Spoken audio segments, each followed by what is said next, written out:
And we are live. I am Phoenix on Purpose, and this is Purpose Not Permission. If you're new here, welcome and thank you for watching. If you are not already subscribed, make sure you hit that subscribe button. And as you come into the room, hit that like button so that this YouTube video can be shared across the platform. If you are listening to the replay, thank you for watching. Make sure you're also subscribed and leave me a comment below. Let me know what you think of the topic. So if you are able to hear me well, put a 1 in the chat. I'm looking over at the comments now. Put a 1 in the chat if you're able to hear me well. If I need to adjust the audio, put a 2 in the chat. Let me know if you can hear me well. I think I adjusted the sound from the last time I did a live stream video. I think this is a little bit better now, according to what I'm hearing in my headphones and what I tested earlier. So yeah, let's get started. I want to discuss the Jerrod Carmichael debacle that's going on all over social media. I made a tweet last night after I actually watched the last Breakfast Club interview that Jerrod Carmichael did. And this is going to be a loaded video for me. It'll probably run at least an hour or more. I'm going to drive this plane all over the world with this content and then eventually land the plane. If you have an unhealthy relationship with your ego, if you lack self-awareness, if you are someone who is easily offended, and you don't want to dive into your critical thinking skills and really hear every word that I'm saying and not be offended by it, just digest the information, eat the meat, spit out the bones, digest my perspective and my opinion. If you're someone who's unable to do that, you may want to click off this live video right now because you are going to be offended.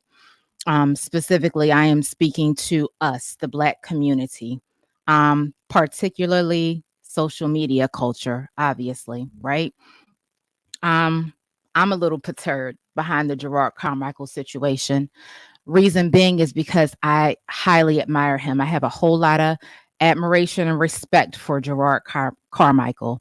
I have been a fan of his. He's become one of my top 3 comedians behind number 1, D.L. Hughley, a fellow Pisces with an outspoken, very outspoken nature, wild sense of humor, highly educated, accomplished Black man, and did a lot in his career with just a GED. Overcame his circumstances. Number 2 on my list is Dave Chappelle, my number 2 favorite comedian, and third is Jerrod Carmichael. I think all 3 of those Black men are highly intellectual, deep thinking Black men who have a unique perspective that they absolutely positively don't mind putting into their art, as well as relaying their perspective in a way that is digestible to those that are interested in hearing and listening to what they have to say in their interviews and every public appearance that they've ever done. I think those gentlemen are very candid. They seem to be very sincere. They always, in my opinion, evoke thought-provoking conversations. So those are my top 3. Again, I'm highly offended. I have secondhand embarrassment behind a lot of things that happen on social media, but definitely secondhand embarrassment by number 1, Jerrod Carmichael being given Donkey of the Day. And if you all are not, looks like I am frozen on YouTube. I'm going to continue. We're streaming live on IG as well as Twitter. So the feed will be saved. I'm going to continue. I feel that Jerrod Carmichael is someone who, again, seems to be genuine and authentic. I came to know him from you know what, let me actually try what's happening here on YouTube. I'm not sure why the presentation stopped. I'm not sure why. It looks like I'm frozen. It blinked out again. Did this really happen again? Yes, it did. Oh, there I am. Okay. We're unfrozen now. Sorry about that, guys. In my opinion, Jerrod Carmichael is highly intelligent. He's one of our best and brightest. An accomplished Black man, has a long legacy and an extensive career in media and culture. He's spoken often about his relationships that he has established with the networks, HBO, CBS. He's put out quality content, in my opinion, that speaks to primarily mental health. Primarily mental health. As a Black man, it's something that we don't see often. It's something that I have never seen. Um, I didn't know all this debacle was going on the internet. I'm somewhere in a different world doing other things. But when I got wind of it, I didn't even know that there was a new Jerrod Carmichael interview. I first came to know him from one of his Breakfast Club interviews. I wasn't even aware that Jerrod Carmichael had a scripted television show, The Carmichael Show. I don't really enjoy mindless entertainment, and I'm going to be distasteful in this moment. So, trigger warning, I don't enjoy niglet content. I don't enjoy niglet, mindless, television programming that's not teaching me anything. As I understand it now, the show itself was also thought provoking. He was one of the executive producers. Also, he starred in the show. I'm sure he was one of the writers as well. I don't know all the credits that he got off the top of my head from that show, but as I understand it, his relationship with the comedian Little Rel turned it into a spinoff, so to speak, or a show in and of itself, a separate show, the Little Rel Show. Both shows were eventually canceled, but I knew nothing of either. Even if I knew of them at the time that they were airing, I would not have tuned in. That's not my type of content. I like things that are a little bit more intellectual, and things that are actually going to be beneficial in my evolution, my personal evolution and growth, and the furtherance of Black culture in a way that's not circular on a hamster wheel, but it leads us up and out. So that's what I'm more, interested in and drawn to. That type of content is what I'm more drawn to. I really don't do a whole lot of sitcoms or anything. Like I said, for me, it's just mindless television programming. It's not, helpful. But with the donkey of the day given to Jerrod Carmichael, number one, I feel like it was unfounded. It was totally unfair, in my opinion. I feel like for it to have been from someone that he considered and called a friend was even more hurtful and distasteful. And you could see it all in Jerrod Carmichael's body language and energy when he showed up at the Breakfast Club, whenever that interview was taken, but it aired 2 days ago. Whenever he showed up at that interview, he came in guns blazing and was standing on business with how he felt, and his explanation of what he meant by the quote unquote distasteful race joke that he did in his stand-up comedy. And that was, I guess, the premise behind why Charlemagne the God gave Jerrod Carmichael Donkey of the Day. As I understand it, in my personal opinion, the Donkey of the Day, the joke was completely taken out of context. There was no real research done. I actually watched Jerrod Carmichael's new HBO special. I actually am aware, I was privy to that joke. I heard it before I heard the full context. I wasn't offended by it at all. I didn't think that it was any sort of joke that was being relayed to mimic any sort of master slave sex role play. I didn't take it that way at all. I totally understood what he meant. I think with certain comedians, certain entertainers, certain actors that we watch and listen to, there has to be, I think they're geared toward, number one, certain classes of Black folks. Again, if you are uncomfortable with yourself, this is where you're going to want to exit stage left. Have a seat in the little chair on the, in the corner, and stare at the wall for a little bit and gather yourself. If you feel like coming back in, you're more than welcome. I think that there are certain, again, entertainers, actors, comedians that are more geared toward a higher class of Black folks, those who have experienced multicultural life experiences, have existed in multicultural spaces of all socioeconomic backgrounds, races, creeds, colors, and we've actually had the experience of being in those environments, being embraced and welcomed. And, whereas our own community can tend to ostracize or shut us out. I know many of us that have had that experience and have had a lot of trauma behind it. Number one, again, us, myself included. I think that it is hard to be highly educated and exist in a space of the predominant Black culture who does not value education. I think that, in my opinion, Black culture as a whole suffers from the crux of our mental health issues is bipolarism. We have a love hate relationship with everything that is of education, higher socioeconomic status. We have a love hate relationship with success. We have a love hate relationship with luxury.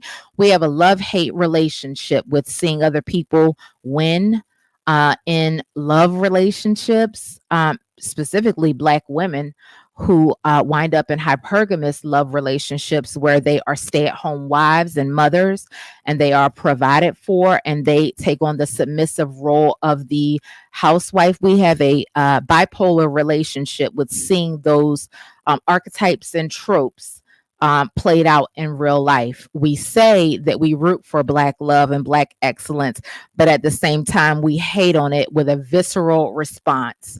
The way that everyone tears down Steve Harvey's wife. You get called a gold digger if you are hypergamously married, where your husband is the leader of the household. He's the one who works, and you are a provided for stay-at-home wife and or mother. Or again, someone who's a stay-at-home girlfriend, fiance, wife, mother, building your own business, brand, taking care of home, taking care of the kids. A lot of us hate to see it. A lot of us don't understand that the other races of society, namely white folks, take our best and brightest and welcome us with open arms, whereas our own community will shun us once we reach a certain level of status. Even Mike Epps, the comedian, makes jokes about it in his art all the time. He has a running joke in some of his art that as soon as he got some money, he got away from Black folks. I don't agree with a sentiment of quote unquote getting away from Black folks. But if you really think about it, I mean, what is a Black person's biggest threat when they walk out of their front door every single day? Again, like I said, I am going to fly this plane all over the place and I'm going to land it. I think Jerrod Carmichael being given Donkey of the Day by Charlemagne the God was a misstep and a missed opportunity. I think that the conversation, especially once Jerrod Carmichael was in the Breakfast Club studio, sitting there in his face, pleading with him, saying, I'm your friend, explaining his take on his joke, what he meant by it, trying to clarify that he was not trying to make an intentional race baited joke, being gaslit the whole way through. Mental health advocate, Charlemagne, you got this one wrong. You owe that man an apology, especially if you say that that is your friend. Jerrod Carmichael, in my opinion, let me rewind. I was first introduced to him by way of the Breakfast Club. He's been on there multiple times. My first interview that I saw of him was, I think, 4 or 5 years ago. He has on like a Hawaiian shirt. And I'm like, what is this conversation about? I randomly clicked on the interview. I listened to it, and I became a fan from that moment ever since. Not really. I don't really do the fan thing. I'm using the wrong word. I'm not the word fan. I became a consumer of his art.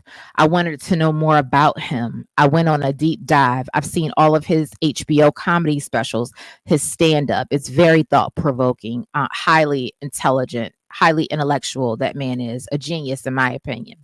Um, I've seen his HBO specials prior to this reality show that he's doing now from years ago, home videos, and then Sermon on the Mount. This is another Black man from the Bible Belt. He's from North Carolina. I'm from South Carolina. Charlemagne, with you being a fellow Geechee from South Carolina, I don't understand how you can't relate to a lot of what he said. And I initially thought that their friendship was rock solid from my perception of the initial interview that I saw. Apparently, he's been on the Breakfast Club many, many years prior, maybe 8, 9, 10 years ago. Multiple times, multiple times. I've seen 3 of his interviews on the Breakfast Club. I've seen his interview with Jay Shetty. I enjoy that podcast immensely. It's thought provoking. It evokes healing and personal growth and development. So that's my, primary area of focus. I feel like, again, missed opportunity to discuss a Black man who not only became successful in his own right many years prior to him coming out as gay, a Black man who has sat in your face, Charlemagne, and told you that he struggles with his own mental health issues, his own identity crisis, his own severed relationship with his family dynamic for coming out as gay, his own severed relationship with his mother. He sat in that interview. I felt that he was pouring his heart out, trying to over explain himself and give clarity to his statement that apparently caused an uproar on social media, and everyone is up in arms. But I'm really wondering, is the up in arms and the uproar with Jerrod Carmichael solely based on the joke itself, the context of the joke, which was taken out of context, or is it more so based in the fact that he's in an interracial relationship? He's in a gay relationship with a white man. Clearly, he tried to develop a relationship with a Black man. He's had a crush on Tyler, the Creator. He talked about that in the interview over and over again, discussed it, has shown that play out, the embarrassment of him being in love with what he calls his best friend and being rejected. He tried to get into a relationship with a Black man. I'm saying that for a reason. I think our best and our brightest in the Black community, once we reach certain levels of intellect, once a lot of Black women specifically climb the corporate ladder and we reach our heights of our success, we are breathing thin air. And our Black male counterparts, for the most part, I'm saying the majority of them, outside of athletes and rappers, there are very few eligible Black men to date. That's the reality that we live, that a lot of people discount. We love Black men so much. So many of you Black men have broken severed relationships with your mother, and you display characteristics as if you hate us. A lot of you all are hard to love. We love you all so much. We give birth to you all, and you disrespect us on a daily basis. There was a point brought up in the Breakfast Club interview between Charlemagne and Jerrod Carmichael, where he brought up the fact that Jerrod Carmichael himself called his own mother the B word, a bitch. And Charlemagne is trying to hammer him to the cross, nail him to the cross for calling his Black mother the B word. And Jerrod Carmichael is pleading with Charlemagne, and he's saying to him, no one's asking me why. No one's asking me the why behind what I said. I didn't say it cavalierly or nonchalantly. He said, yeah, I say in the N word, I use that. I use the B word often, as most of us do in our private lives, as most Black men do, all over social media, in the public. You call Black women the B word all day, every day, and disrespect us, and do far worse. to disrespect us. But Charlemagne was trying to nail Jerrod Carmichael to the cross for calling his black mother a bitch. His reason and an explanation for that disrespect was that he feels isolated and rejected from his creator. It completely went over everyone's head. Three big grown adults who missed an opportunity to have him expound further, and talk more about that hurt, that parental alienation that he's feeling behind him coming out to his mother. Jerrod Carmichael's mother is a devout Christian. Again, born in North Carolina, Bible Belt. I have learned about him that he was a church boy, grew up in church, a good kid, grew up in church, struggles with his relationship with God, trying to reimagine that for himself because he feels like him being a gay man, a black gay man, that he's being cursed or that God is maybe going to punish him. I just, what I don't understand about us in general, black culture in general, black culture as a what do you call, as a staff, a record label, and a whole crew. Black culture, what I don't understand is how the majority of us don't see that there are a lot of us within black culture who are bullied by our own people for being educated, for being well spoken, for being overachievers or high achievers or high earners. We're teased and mocked. I was called an Oreo my whole life growing up. I never dealt with any colorism issues. That's a separate topic that I want to discuss at some point. I have never in my life dealt with colorism. I'm literally, no lie. I wish I was lying. No, I don't. I'm glad that I never knew what it was. I never knew what colorism was growing up. So I have not experienced colorism. It is way too late for me to now have low self esteem or have the understanding as a big grown adult that I'm supposed to not like myself because I'm a chocolate girl. Number one, pretty privilege has a lot to do with that. So we're just going to be honest. But I've never had the experience of being ostracized from my own community for being a darker skinned chocolate woman, but I have most certainly had the experience of being called an Oreo. You talk white. You want to be white. You think you're white by my own people. Was bullied from fifth to eighth grade. That was my only experience of ever being in an all black community, an all black middle school that I went to, an all black environment, and was in a state of culture shock like you could not believe. In my younger years, and then beyond grade school, in high school, and then in university, and throughout life, I have been in mixed environments, mixed communities where my education, my smarts, my intellect was embraced.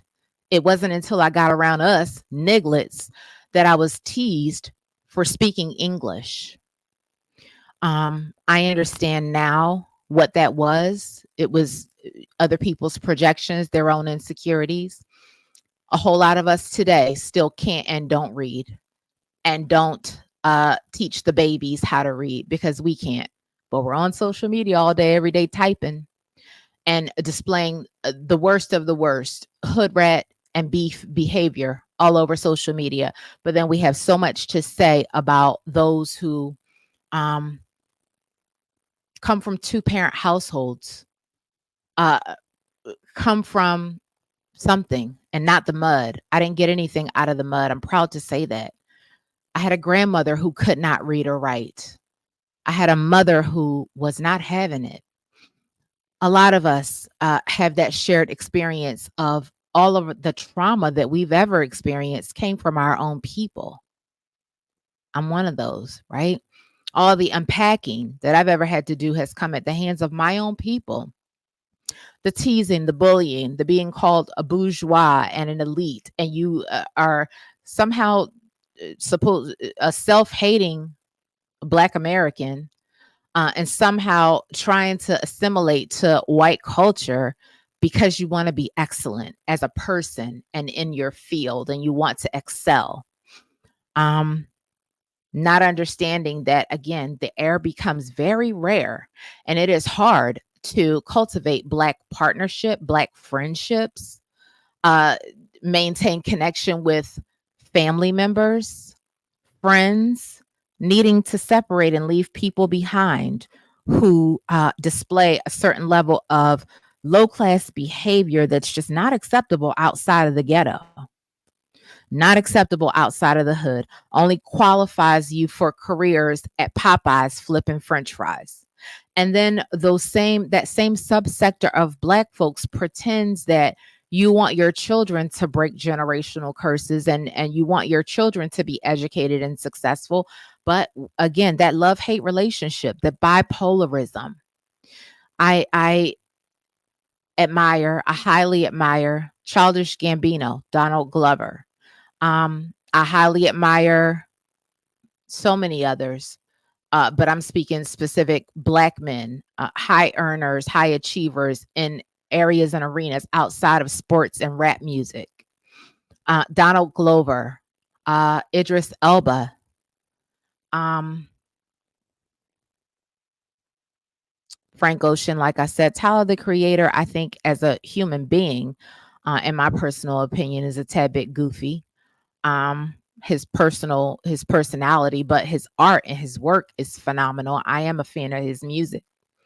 I'm a huge fan of his music. I don't listen to it often that much anymore, but I am. I feel like we're so divided and so conflicted, and we're all hypocrites and we're all liars.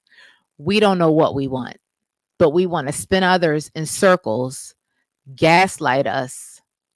That whole interview was a gaslighting session and a ton of missed opportunities to further the conversation about Black men and their mental health. Black gay men. How about we could have furthered the conversation to discuss Black men who are bisexual, who are on the down low, who are trans attracted, who really like who have an attraction to transgender or transsexual women, women who are born male, and they hold a lot of shame and guilt behind it, and they don't speak about it. They hide in the dark. They get exposed and outed uh, by others. They're ostracized. That was a complete missed opportunity to further that conversation. There are so many Black men up and down the internet who could have benefited from that conversation. Taking it deeper than BS, salacious gossip, and nonsense headlines. It seems on social media, all that we want to do with one another is beef. That's all we want to do. And disrespecting Black women has become a sport just because, for no reason other than we're alive and breathing. Whatever way that Black women can be disrespected all up and down social media, it's like a running joke. You say you don't like Black men, say that they don't like ratchet Black women. They say that they don't like hood rats. Black men say that they don't like Black women who are single baby mamas with multiple kids, but you create the single baby mamas. You guys, we are your living, breathing, walking, talking representation of God here on earth. We give birth to you, nappy headed Negroes. We give birth to you. We nurture you, love you, care for you, stand in the gap when you are absent, when you are inadequate to lead or parent your babies, when you all are over at Keisha's house or Tamika and Rashida's house creating more broken homes, and you leave your babies to fend for themselves, knowing that Black boys need a positive Black male role model. They do what they see you do, not what you say. This is so deep, and it really is all tied into I don't get how someone who calls himself a mental health advocate, you say you struggle with issues with your own mental health, you call that Black man your friend, but you couldn't call that Black man on the telephone and have a conversation with him and gain clarity. Instead, you use his joke as a punchline and a reason to garner negative attention, uh, giving him donkey of the day. There are far more people who deserve donkey of the day who you overlook intentionally. And pause right there. Far more people that you should be giving donkey of the day to, Charlemagne, who really deserve it in our community, not Jerrod Carmichael, not someone who you call your friend. It wasn't warranted. Missed opportunity. You owe that man an apology. I am learning from observing the industry and trying to tiptoe around it in my high heels and my dresses and barely growing my brand, barely bad at my job of content creation. My therapy sessions have turned into literally comedy hour. My therapist and I'm scrolling on my telephone, showing him like, just look at this shit right here. I try not to curse, y'all. I'm sorry. So unladylike. Just look at this shit. Can you believe this shit? Can you believe that this is the dumb stuff that we talk about all day long? No wonder we're failing in life. We're only 13% of the population, but we are number one in poverty, passed around trauma. As I tiptoe in my high heels and dresses and get called bougie and bourgeois was my nickname in corporate America by other Black women who look just like me, who I didn't want to hang out with or hang around because of their behavior, because of the messiness and the office gossip that they kept going. We know how office environments are. Just if you can't tell, I'm having a visceral response to this. This is very highly triggering for me, this whole interview. He didn't deserve it. Charlemagne, I don't understand. And Charlemagne, I'm not tooting my own horn here, but I know you listen to my content. I'm aware that you're aware of me. I know you listen to my content. I know that I think that you have a level of respect for me. I think that you, these are my assumptions. I think that you, we're both from South Carolina. I think that you, in my opinion, I don't know this to be true, like I said, have a high level of respect for me and are someone and is someone who appreciates what I'm trying to offer to the social media space. This is difficult for me. I feel like I'm one of the only Black women standing in the gap in this space, in this way, showing up in this way, showing up as a fully green Black woman, fully green, you know, didn't get anything out of any mud. I feel like that would be a slap in the face if I tried to pretend that I didn't work hard for whatever I've achieved or attained in whatever fields I've been a part of up to now. I am struggling so badly and doing my content creation job so poorly because again, and I at this point, I don't know that it's an excuse, but it's definitely a fight or flight mode that I'm in. It's this internet is triggering. These topics are highly triggering for me. I feel that a lot of us are not a lot of the Black folks who stand in the gap in these spaces on social media with no backing or support, with a woman-led single woman show podcast, and I'm on Instagram as well, YouTube. So that's why I'm diverting my gaze in both places.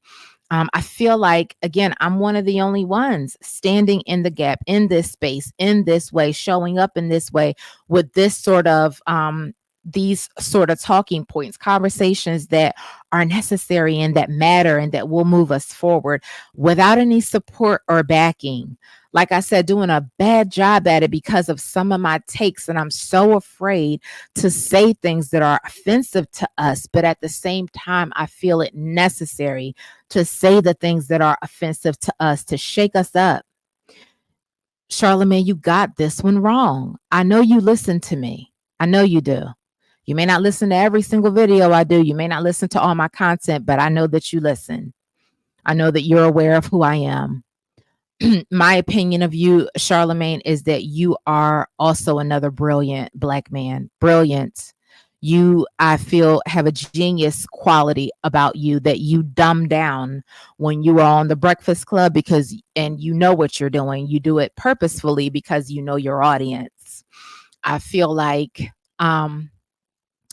Black folks on social media love way too much neglect behavior, and then we want to sit back and complain about reparations and the white man, and it's everybody's fault except our own. We know how we got here. Nobody wants to keep revisiting the past because you can't change it. No one wants to keep talking about, I'm from the streets and the hood and I got it out the mud. You're not anymore. You've made it now. So let's talk about furthering the conversation. Let's talk about some solutions. Let's talk about how we pull others up. Let's talk about how we change the conversation and change the narrative and start having conversations that really do matter about subject matters that are going to pull us up and out higher, not in a circular mode. We love the hood rat beef and drama, the back and forth, the nothing conversations. We love to complain about an artist who works hard to produce their art, musicians, rappers, this and that, and we critique it down to the ground instead of just enjoying the art for what it is. If you don't enjoy it, turn it off. You don't have to listen. We make intentional choices every single day to wake up angry, get on social media, and take out our anger on whoever in whoever's comment section who will listen. We are some of the outside of Black women who are doing a damn good job of holding the fort down. We are lacking in so many areas where we need growth, where we can grow if more of us were more intentional. If more of us made more of an effort, if more of us came out of hiding and didn't use other people as a shield to convey how we really feel about these platforms and about the nothing conversations and the goofiness. Big Black men, big Black men at your big ages with your emotional meltdowns and your temper tantrums. Big Black men, unfit to be partners, unfit to be husbands. The M word, marriage, monogamy, are like diseases to you all. Are we going to be honest? I feel like a lot of the visceral response toward Jerrod Carmichael had nothing to do with his joke. I feel like people intentionally turned that joke into something that it wasn't, just to point out the fact that he is in partnership with a white man. I am an advocate for Black love. I am all for Black nuclear families, but they just aren't really happening that often anymore. We are obsessed with baby mama and baby daddy culture. Black men are obsessed with creating, a lot of Black men, not all, a lot, creating broken homes. Multiple broken homes aren't qualified or fit to lead a woman out of a paper bag, let alone lead a whole household. I'm speaking a lot, some, not all. Are we going to be honest or are we going to be honest? Look at Serena Williams. Look at Eve, the former rapper, Serena Williams, tennis star. Two women now highly accomplished in their careers, breathing rare air. Black women, highly educated, highly successful. They dated Black men. We love you all, Black men, but let's be for real. What options did they have? both married white men. Again, we know Serena's dating history. If you don't know it, Google it. I'm aware of it. We know Eve's dating history. Look at those black men. Look at them. Are they fit to lead a household? Black women have adopted this trope of strong, loud, proud. I put a house on my back and I build it and I carry it and I carry the household and I take care of the kids, and we're supposed to be beautiful and maintain a size 6 and maintain our mental health and keep our nails and pedicures done and keep our hair done and have our makeup tight and be soft and pink and be soft spoken and articulate and nurture the household. We do all the things. In addition to, we're also expected to work. We're also expected to be the maid, cook, clean. Um, as soon as we ask for something or feel like we're worth something, then we're called gold diggers. It is so backwards. It's wild. Whereas the few black men who are qualified to lead households and be great partners and husbands to us are just expected to get up, you halfway brush your teeth, you scratch your I'm not going to say that. I'm not going to be all the way distasteful. I've already taken this conversation far into the ground. You get up halfway, take care of your hygiene, put on an outfit every day, a black t-shirt and some black leggings, and you go to work, and then you come home. And we are expected to do everything else, but we don't deserve anything. And as soon as you ask for something, these same black men have the audacity to ask, what do you bring to the table? Have the audacity. The conversations back and forth, the 50-50 and all this, it's nauseating at this point. I don't care to dive into that arena. Again, I know I'm flying this plane all over the world. It's all relative. It's all relative. Yes, Jerrod Carmichael found love with a white man. Let him be in love. Yeah, I'm an advocate for Black love, but it's unrealistic for some of us once you reach a certain level of life and you want an equal partner or someone who is above you so that they can maintain their ego, their decency, their self-worth.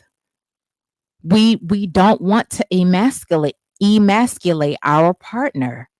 There are some women who have the thorough understanding that role reversal relationships do not work. Those dynamics, no man wants to hold your purse while you are the breadwinner. Look around you at all of the examples of Black women, highly successful, highly educated, highly just the top 1%. Once we reach that status quo, that level of success, that level of intellect, where we want a like-minded partner, the air is rare. The air is rare. I believe in finding love wherever you can find love. I don't think that I believe in, if that man came out as gay, let that man live. Let him be gay. He's gay. He has said multiple times he has struggled with his identity, struggled to come out to his family. His family relationships and dynamics are severed. He's in this interview in front of Charlemagne the God, self-proclaimed mental health advocate, being gaslit all over the place. And you can see he came in standing on business, still as charismatic and funny, trying to make light of the conversation, trying not to go ham, came in with gifts to soften the blow, but he stood on business. He said what he said, and he gave an explanation as to what he meant. And someone is sitting in front of your face telling you what they meant, telling you what's being reported online was taken out of context, and you're in this man's face trying to tell him that he didn't mean what he said. It's wild. A lot of the Black folks who actually do go to therapy need therapy because of other Black folks. That's the God honest truth. Because of the wolves of our communities who seek to not understand, who seek to harm intentionally or unintentionally, who seek no level of an objective perspective, no level of higher thinking beyond a reactionary, a knee jerk reaction behind whatever it is that you heard or said that didn't sit right with you. This man is telling you how he feels and he's being invalidated. Like I said, I am fond of Jerrod Carmichael's art. I think that it is necessary. I think that a lot of us are extremely egotistical, and there's a tad bit of narcissism that exists in all of us. There's a tad bit. There's an unhealthy level of narcissism in someone who cannot see life from any other level of perspective other than your own. And you are sitting in the face of someone who is literally bleeding, and you are just digging deeper into that wound. It's so unfair. We do that to each other, though. We're so comfortable. There's another thing that this narrative that black on black crime doesn't exist. Yeah, it does.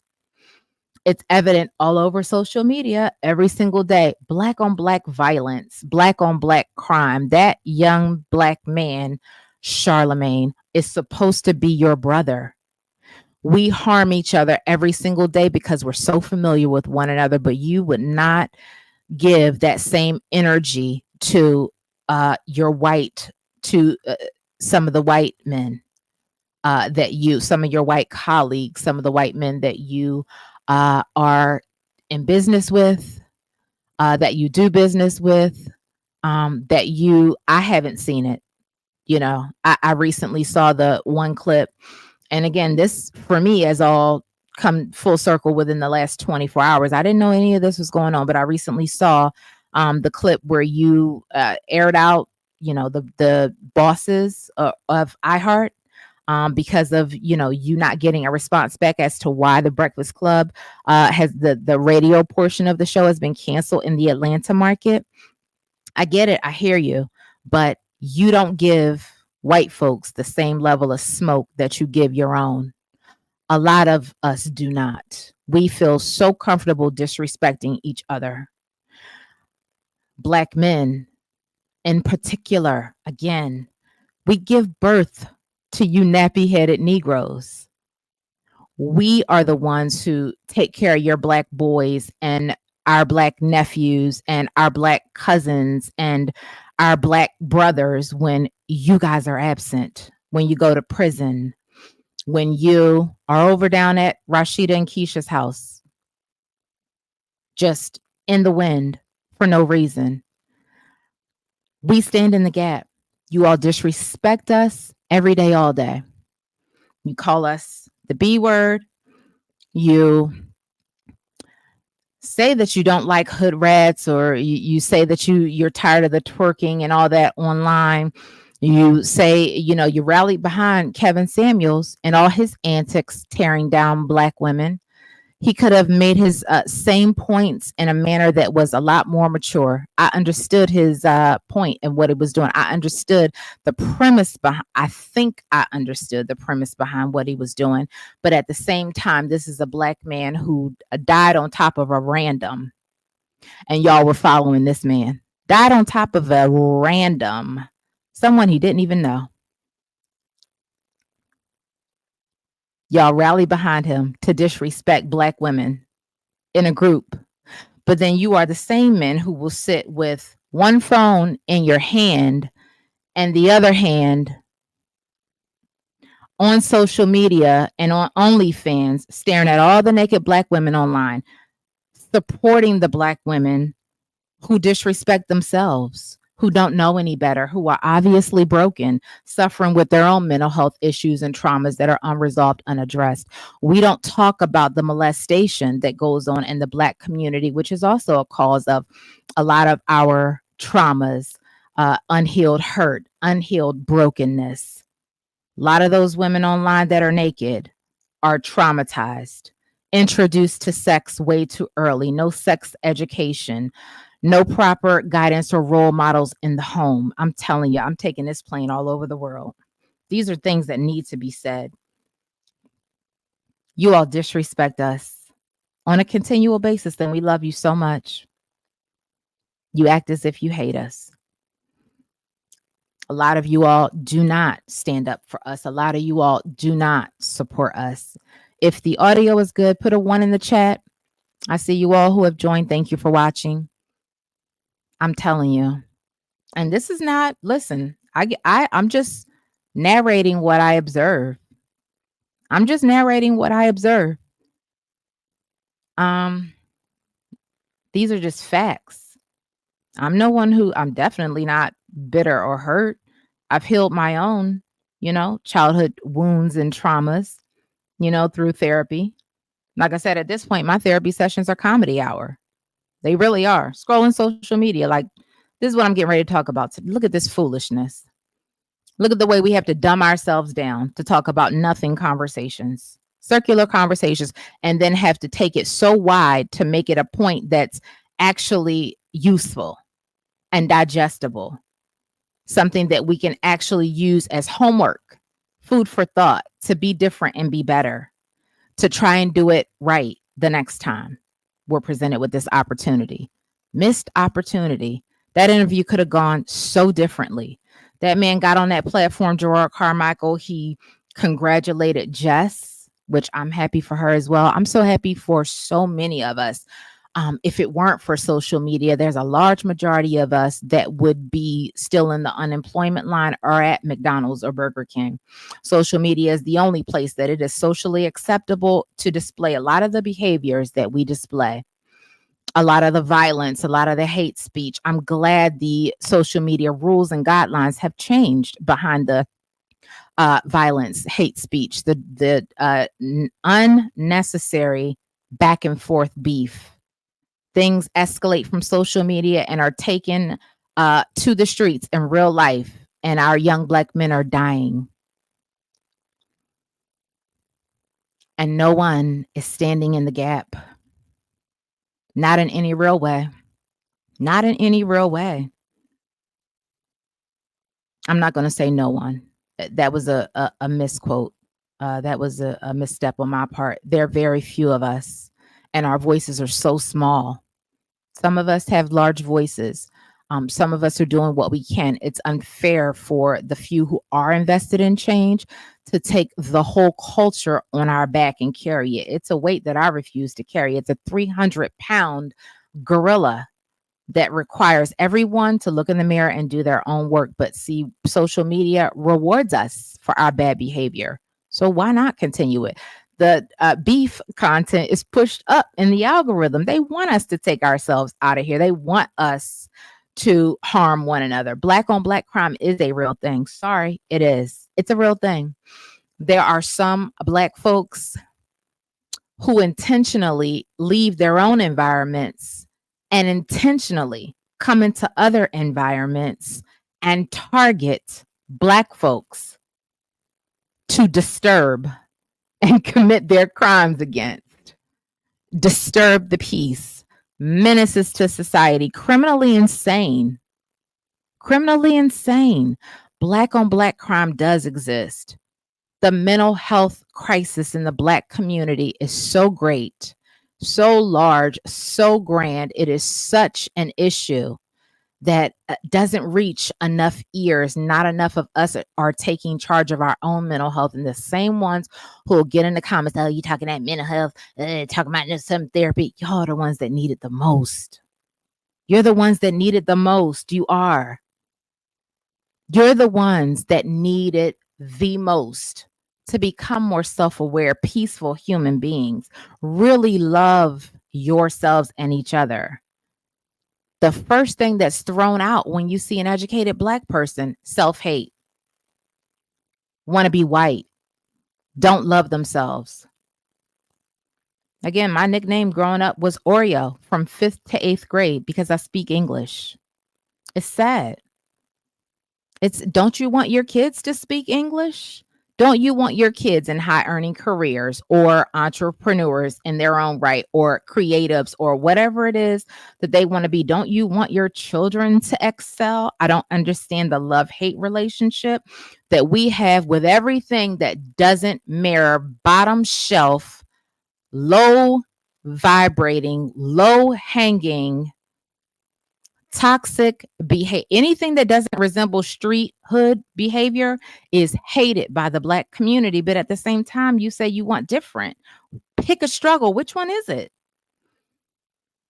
We speak against those who like luxury, who have a little bit of luxury, who aren't braggadocious and boastful about it. But as soon as you get this reparations that you'll be waiting forever for, the first thing you want to do is go to the Chrysler dealership, the BMW dealership, the Mercedes-Benz dealership, whatever high-end luxury car you can get, jewelry, whatever jewelry you can buy, whatever Chanel purses and Birkin bags that you want to obtain. The last thing that we think about is land ownership. The last thing that we think about are stocks and investments. The last things that we think about are growing our wealth, ways to grow our money and make it work for us. Those are the last things we think about. Not enough of us are educated in financial literacy. Not enough of us are educated on our own consumer credit. Not enough of us pay enough attention to the things that actually matter. I commend those who are invested in their own personal growth, the betterment of us as a culture. It's taxing though.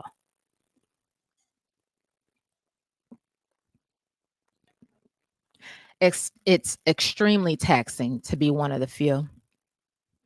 I think I cut off my own thought. Again, I was saying, as a Black woman, we don't have enough conversations, Black women, that when you reach a certain level of education or climb the corporate ladder in a way and reach a certain level of success, or become an entrepreneur, business owner, entertainer, what have you, sports figure, whatever it is, and you reach that certain level, that certain height, that certain peak of success, you are breathing rare air. And our Black counterparts aren't up there with us. So if we want partnership, like-minded partnership, if we want a strong, a positive role model in the home to raise our children, to be great leaders, great fathers, great husbands, a lot of us are having to stay outside of our race. I mean, just can we be honest about that? Can we be honest about that? Our options become very limited. Very limited. This is something I've been tiptoeing and tap dancing around for a very long time, but I feel a conversation needs to be had. It needs to be said. It isn't our job to spoon feed. Yeah, we have this natural nature. We have a natural nurturing spirit about us. We have a natural love for our Black men. We have a natural love for our Black sons. A lot of mothers with Black boys favor their sons over their daughters, will coddle their sons over their daughters. The sons get away with a lot more than the girls do from a lot of Black moms. We don't talk about it enough, but they aren't being raised they aren't being pushed, a lot of them, our Black boys, into areas and environments to get proper leadership, proper guidance if the father is absent from the home, to seek out positive male role models for your sons to model their lives after. Look at LeBron James. He comes from a broken home. I don't know of any trouble that he's been in. His mother seemed to be enough, or she got him around the right groups of people. I believe I may have heard a story, I'm not quite sure, about maybe some Black male role model that he may have had, a Black male coach or something when he was younger. I'm not quite sure. I would have to look into that. Neither here nor there, but there are very few Black men who come from broken homes who wind up making it up and out. you know?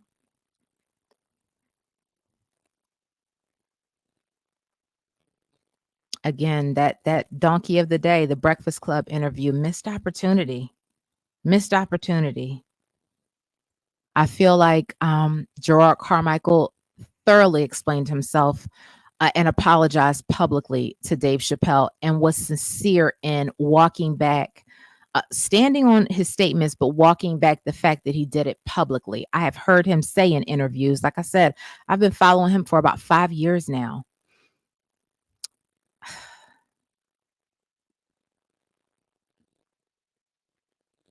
That interview on the Breakfast Club was what encouraged me, among other things, to actually go and see my father.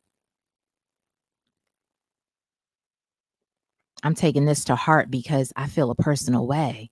And I don't know any of these people. It's wild. But again, it's a conversation worth having. Um, in my head, Jerrod Carmichael and I would be friends. He'd be my gay best friend. I think he's so a genius, so smart, has so much to offer. Um, yeah.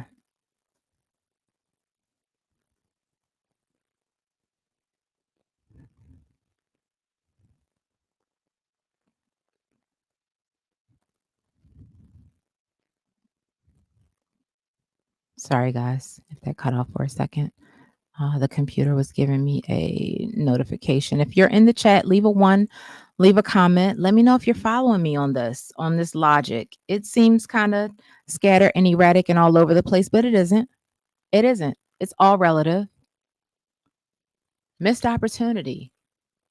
Again, so many Black men suffer from being gay, struggling with their identity, being bisexual, being trans attracted, not being accepted by their own communities, looked at, or feeling shame and guilt and feeling like they're being looked at. Jerrod Carmichael expressed that he feels anxiety often as a Black man going into other spaces with other alpha Black men, strong Black men, and him being the gay one. That's a conversation to expound on. That's a level of hurt and pain to be explored. Let's talk about that. Let's welcome him with open arms. Let's give him a soft landing. Look at the comparison. If any of you all, if you're listening to my dialogue, my opinion regarding this, and you haven't seen Jerrod Carmichael on the Breakfast Club or Jerrod Carmichael in his interview with Jay Shetty, the On Purpose podcast, do a comparison. Again, it's only the latest video, in my opinion, that went totally left. Jerrod Carmichael has been on the Breakfast Club numerous times that I've seen interviews that I thought were great, brilliant, amazing, open, honest, transparent conversations and dialogue about healing, about who he is as a person, about addressing the infidelity in his own parental dynamic. His father having multiple children outside of his marriage to his mother, him coming from a two-parent household, Bible Belt, kid who grew up in church. I can relate. I can relate. There's something that he has said multiple times, that he isn't one to want to garner public attention. He creates his art. He minds his own business. He doesn't bother anyone. He's quiet. He has said multiple times in interviews, I've seen him say he doesn't do the whole social media thing. He laughs at it. He thinks it's a joke. I do too. I wouldn't be on here doing this if it weren't an opportunity to grow my brand and make money. I think it's a joke. I always did. I always felt that way. People are on here wasting their time writing coloring books with using their thumbs as crayons with all the emojis in the comments, instead of actually creating a children's book and selling it. You write coloring books using all those emojis and typing all day long. You don't get paid for those typing comments and your opinions. You don't get paid. I'm being honest. As someone who needs engagement on my I'm being honest. I'm not going to sit here. I can't fake. I can't. It's who I am. What you see is what you get with me. I'm the same way in person. Same way. I don't like small talk. I think most highly intelligent people, a lot of us do not, we despise small talk. We want to have the intellectual conversations. And when we look to our left and right, it is hard pressed to find someone who looks like us to have these higher level, more intellectual conversations. It is. It is. Jerrod Carmichael has expressed multiple times his fear of his father, him being afraid that he'll turn out just like his father, him on the on his HBO special, on his reality show, showing that his lack of connection with his family, his lack of support from his mother, the parental alienation from her is what causes him to seek random connections with men on Grindr. A lot of you black men do the exact same thing, but you just do it with women. You have a rotation of women. Some of you all, again, leave broken homes in your wake. Some of you don't. It's the same exact thing. It's just a heterosexual situation and not a gay one. His traumas that are being played out in real time on his reality show, I think, are triggering to a lot of black men and are jarring. It is something that we have never seen before. I have been a fan since day one. I think I've seen 3 episodes thus far. I don't know if the 4th one came out yet. I've been a fan. You all need to go research him. Do some deeper research. He's a young Cosby back when Cosby, before his image was tarnished. He is brilliant. A young Cosby on a different level intellectually. Why is it not okay for black folks to point out the fact that there are class levels and hierarchies within the black community? Why is that not okay? Why do we have to tiptoe and tap dance around that when that's the elephant in the room? Why is it not okay to say that a lot of us do not feel comfortable around our own when it comes to certain things? We don't feel comfortable discussing certain topics because we know it won't be taken seriously. Our feelings will be discounted. We won't be seen or heard. Why is that not a more regular conversation to have? Why do we need a Candace Owens that everyone seems to hate for no good reason that I can find? Again, I don't know all of Candace Owens' rhetoric. I don't know all her rhetoric. I know some of her talking points are valid. Some of her opinions and views are valid. Some of them are. We don't always have to agree with 100% of everything that comes out of our mouths, but let's listen to logic and take what we can from whatever conversation we're hearing. Let's hold on to what we can use. Why is that so hard for us to do? We're so triggered. We're so in our feelings all the time. How it made you feel, how it made you. No one's trying to intentionally hurt your feelings. Some things just are. Some things just are. The same way a lot of us have had to come to the tough decision to leave some of us behind because some of us just are. Some of us just are. We are what we are. We are what we are. Why is that not okay to discuss?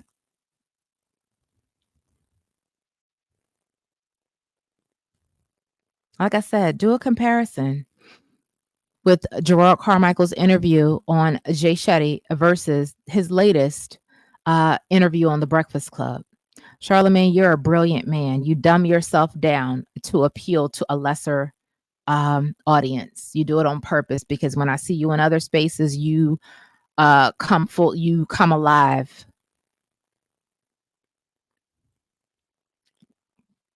Your intelligence and your wit and your humor and your genius is on full display in certain areas, but in other arenas, you are very intentional about dumbing yourself down and pretending that you don't understand when we all know full well that you do. We have work to do as a community. And at this point, like I'm telling you, there has been a guardian angel all this time telling me, you care too much, you care too much, you care too much, you care too much, you care too much. I don't know how to not care, but at the same time, I get it. I do care too much, to the point where my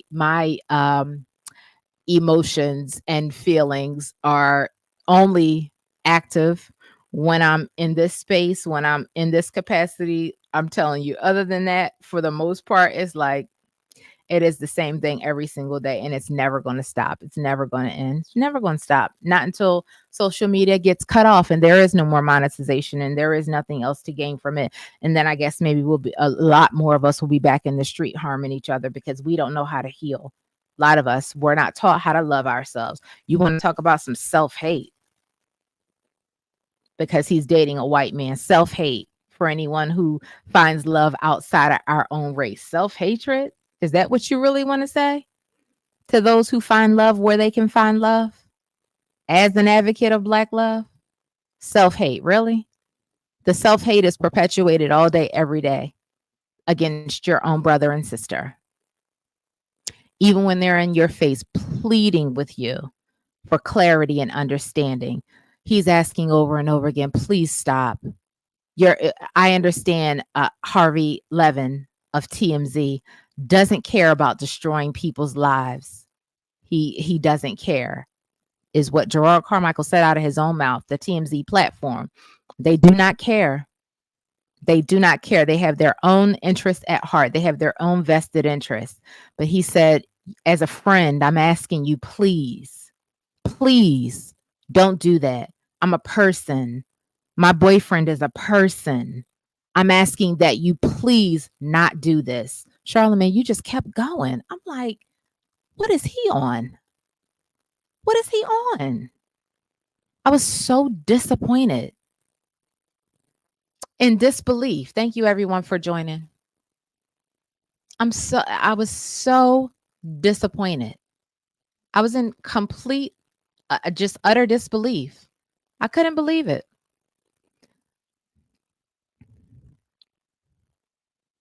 I'm like, mental health advocate. What is he not hearing from his friend? That's what makes it worse. It hurts worse when it's from a friend, someone you call or consider a friend, or a family member, especially someone who is a very close family member or relative. I can relate. It hurts worse. It's the worst level of hurt, the worst level of hurt.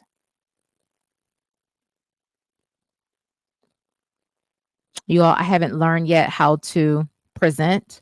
I haven't learned yet how to add slides into my presentation. I wish I could have added in the interview so that you all could hear and gain a better context of what I was saying. Yeah. But man, leave me a comment.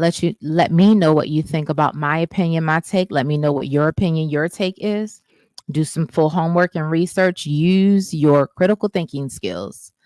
Provide an objective opinion, an objective perspective outside of your personal feelings. We have got to start looking at the world with from an aerial view, with a broader set of eyes and ears, to gain a deeper understanding. It helps you in every area of your life. Every area of your life in relating to other humans. That interview was painful to watch. He was making he was such a good sport, Jerrod Carmichael. Such a good sport. He was such a good sport. He was laughy, jokey, charismatic the whole entire time. I'm like, wow, either he's had great media training or he does have a really, really, really high level of emotional intelligence where he was able to maintain himself and just dismiss the whole conversation. And Charlamagne, you stood on business too, in the worst way possible, telling that man, that black man, Charlamagne, your black brother, your friend, in his face that you're not going to apologize to him.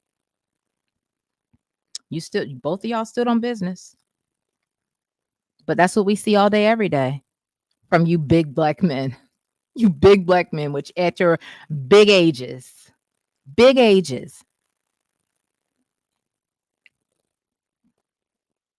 you're our leaders, right?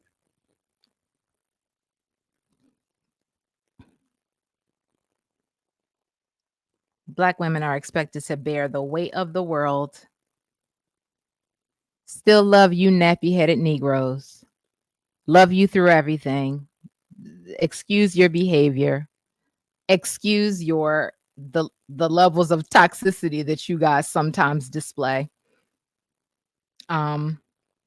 Be quiet about everything. A lot of you black men most certainly do not like black women with an opinion. A lot of you black men hate black women a lot of you black men hate us just in general, it seems. Don't know what that's about. A lot of you black men especially hate black women with an opinion. It's wild. I would say for social media to leave Jerrod Carmichael alone, or if you want to continue with the rhetoric that you're spewing, look within, gain a deeper understanding. Let that man live. Let him love who he wants to love. Let him live in his identity and work on his own level of self-awareness, his own healing work that he's doing out loud that a whole lot of folks don't have the courage to do. At the same exact time, again, place the focus on yourself. Very few of us on social media are able to do that, but we are so easily, we're quick to discuss the lives of others, tear other people down, but you don't want that same smoke in return. A lot of y'all would have pure D emotional meltdowns if anyone were to ever speak about your family, friends, your kids in the manner that you speak about other people. Black on black crime doesn't exist. Really? Crime is about proximity. A lot of us are very intentional with where we place our focus, just not intentional enough about where we need to place our focus. I have talked way too much. I have said way too much. I need to just bake my biscuits and my pineapple upside down cakes and be quiet, right? That's what I should be doing. A podcast is very dangerous for me, as it is for a whole lot of you all that went to the Best Buy clearance sale and bought podcast equipment and microphones and headphones during COVID and are on here on the internet just with all the nonsense. They shouldn't have sold me my equipment either. I'm telling you. I'm going to end it here. Love, travel, and manifest. Live your life for purpose without asking anyone else for permission. And in case no one told you today, I love you. If you can't tell, I do love you. I do. Not in a Monique way. I love us for real. Not like that. But it's just, I mean, it's exhaustion at a certain point. What are you supposed to do? I'm only narrating what I see. I'm the orator. That's all. I'm not doing it. I'm just the orator. Leave me a comment below. Let me know what you think about the content. If you're watching the replay, thank you so much for watching. Thank you for liking the video. Thank you for subscribing. And I will check in with you soon.